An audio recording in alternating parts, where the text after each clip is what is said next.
Num dos últimos vídeos que eu fiz, falei sobre permacultura e também citei que existe um braço da permacultura que é a permacultura urbana. Eu sou Karina Santana, sou arquiteta e tô aqui hoje para falar dessa filosofia da permacultura para as pessoas que vivem e estão inseridas em grandes centros urbanos.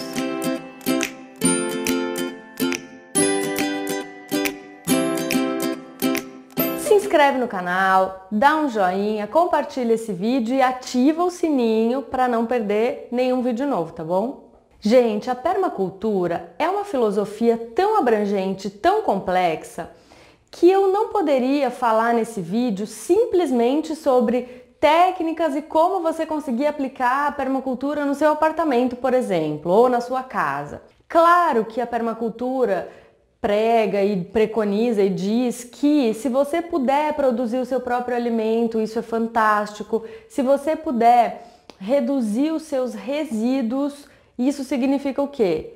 Em primeiro lugar, consumir menos. Porque se você consome menos, você tem menos coisa para dar um destino adequado ou para dar conta dele. Em segundo, reciclar, reutilizar. E em terceiro, quem puder, quem conseguir, montar ou um minhocário doméstico ou uma compostagem doméstica, porque 50% do lixo que a gente produz é orgânico, ele não pode, não deveria ir para aterros sanitários. Então, aqui em casa mesmo eu tenho um minhocário. São 3 caixas de plástico, elas ocupam esse espaço assim, mais ou menos, e ficam empilhadas. Não tem cheiro, não tem incômodo nenhum, não tem transtorno nenhum. E a gente já tem esse minhocário há mais de um ano e desde que a gente começou a usar, o nosso lixo reduziu pela metade mesmo. Aí o que a gente recicla do lixo que a gente produz, uns 70% é reciclável e ainda tem uns 30% que vai para o lixo mesmo, tá? Mas o lixo orgânico sendo reciclado já é uma grande coisa. E esse minhocário produz o melhor adubo que se pode ter, que é humus de minhoca. E um chorume, que é um líquidozinho que não tem cheiro, você dilui em água para regar as plantas. Então esse é o adubo que eu uso aqui na minha horta, nas minhas suculentas que eu adoro. É um adubo excelente. Então, tem muita gente que tem preconceito ainda, mas eu tenho nojo de minhoca. Gente, a minhoca é um bicho fantástico. O meu filho, ele tem amor pelas nossas minhocas, ele considera um bicho de estimação. É questão de pensamento mesmo, de você se acostumar e mudar o pensamento, porque as minhocas são ótimas. Elas ficam sujas, ficam ali do adubo, do próprio adubo e do alimento que elas comem. Mas não tem por que ter nojo nenhum das minhocas, elas são muito lindas. Mas enfim, isso daqui é só uma pontinha assim da permacultura urbana. Eu vou falar de mais 3 princípios da permacultura para construir um raciocínio aqui, tá bom? Um dos princípios diz que todo elemento inserido no sistema tem que ter mais de um benefício. Então, se você pensa em inserir um elemento no sistema e ele tiver um benefício só, ele não serve. Simples assim. Por exemplo, o minhocário, ele tem mais de um benefício. Ele utiliza os resíduos da nossa casa, da cozinha, os restos orgânicos. Ele produz adubo, ele produz o chorume. Então, são vários benefícios que esse elemento traz. E nesse ponto, me lembro de quando eu fiz o curso no IPEC lá uns 15 anos atrás, que isso divide um pouco opiniões no sentido, o pessoal falava assim, mas e se eu quero ter um cachorro? As pessoas, permacultura raiz mesmo, na época diziam que cachorro, gato não tem benefícios no sistema. E muitas pessoas argumentam, não, mas e o carinho que eu tenho por ele? Aí o pessoal falava, tá bom, esse é um benefício, me dá outro benefício que esse elemento tem. Mas assim, não tô aqui para discutir isso, eu só tô colocando que tem alguns pontos controversos, mas tudo vai da interpretação. E outra coisa, se você quer ter um cachorro, se você gosta daquele cachorro, tenha seu cachorro. Eu tenho uma gata, gosto muito dela. E ela dá mais transtorno do que benefício, porque ela ainda vai lá na horta, cavoca, às vezes a gente semeou um pedacinho e ela estraga.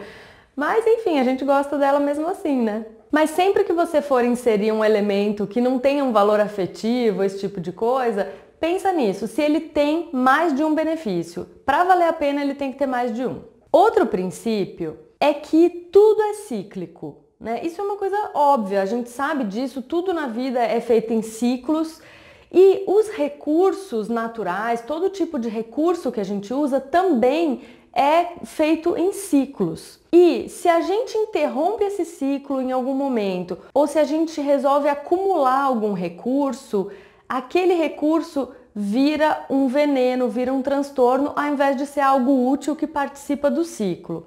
Vou dar um exemplo. A água, ela tem um ciclo e ela passa por onde ela tem que passar, volta para o lugar de origem, onde ela é armazenada, evapora, vai, chove e ela vai completando esse ciclo.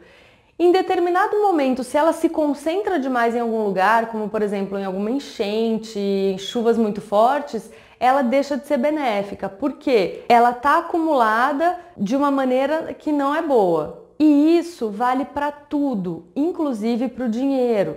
Se a gente tem dinheiro que está circulando e está fazendo aquilo tudo crescer, porque conforme vai completando os ciclos, tudo vai melhorando e vai crescendo. E se a gente resolve acumular aquele dinheiro só com o objetivo de acumular, ele também pode gerar coisas ruins.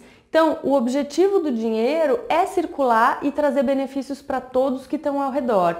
E não é, gente, infelizmente, o objetivo do dinheiro não é ficar acumulado na nossa conta bancária, né? É claro que a gente tem que ser precavido, a gente tem que ter lá uma reserva, eu acho isso correto, mas o que eu estou dizendo é assim, se a gente tem o objetivo de acumular grandes fortunas, isso pode não ser benéfico para a gente. Pensa nisso. E um outro princípio é que sempre integrar é melhor do que separar.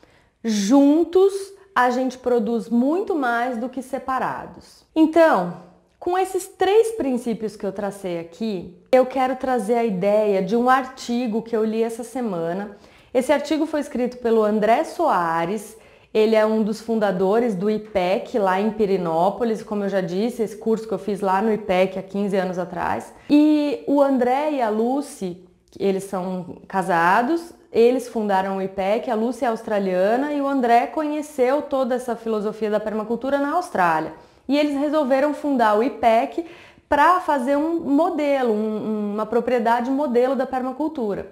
Quando eu fiz o curso lá, eles estavam no começo, tinha poucos anos de IPEC, então eles tinham muito pouca coisa assim para mostrar, porque um sistema desses demora muitos anos para ser uma referência, para ficar pronto. E hoje o IPEC é uma referência. Eles já têm muitas coisas lá funcionando, então quem quiser ir visitar vai ver um sistema permacultural funcionando na íntegra. Tá? Por isso eu confio muito em tudo que ele escreve, em tudo que eles falarem, confio de olhos fechados. E nesse artigo dele, ele estava dizendo, olha só que interessante, um rapaz que na época era adolescente, começou a frequentar o IPEC com 14 anos e cresceu nesse meio, cresceu vendo tudo isso e hoje ele tem 34 anos e hoje ele é secretário de Agricultura em alguma das cidades ali dos arredores, dali do IPEC. E ele, com todo esse conhecimento e essa boa vontade de um permacultor, fez um projeto de pedir para alguém ceder um terreno, juntar algumas famílias interessadas, mas cadastrou mesmo as famílias interessadas para fazer um plantio de arroz orgânico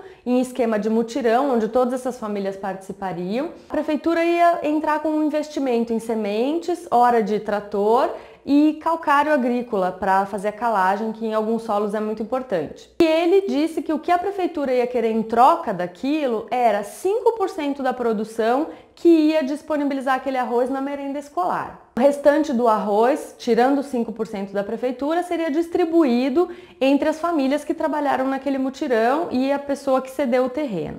Daí na matéria ele mostra a conta toda que deu. Num período de 3 a 4 meses, as famílias trabalharam 18 dias, porque não precisa todo dia estar lá trabalhando. Então, no início trabalharam mais, até plantar, depois algum manejo para tirar mato, praga, essas coisas, e até a colheita.